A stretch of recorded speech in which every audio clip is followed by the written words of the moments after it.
এই মানুষটাকে দেখেছেন? সমাজ তাকে মানুষ হিসেবেও মেনে নেয়নি।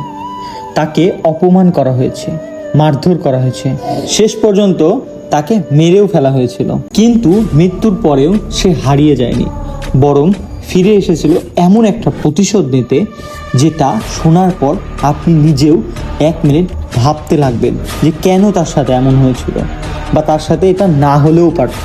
আর সবচেয়ে বড় ভয়ঙ্কর ব্যাপারটা হলো, সে একটা সাধারণ মানুষের শরীর দখল করে নেয়, যে কিনা আগে থেকেই ভূত পেতে অনেক ভয় পেত। আর তারপর শুরু হয় এমন কিছু ঘটনা যেগুলো এক্সপ্লেইন করার মতো না।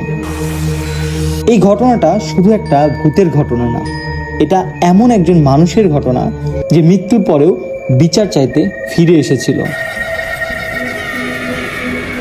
এই ভিডিওটা মিস না করতে চাইলে এখনই সাবস্ক্রাইব করে রাখুন, কারণ খুব শীঘ্রই এই পুরো ভিডিওটা আমাদের চ্যানেলে প্রকাশ করা হবে।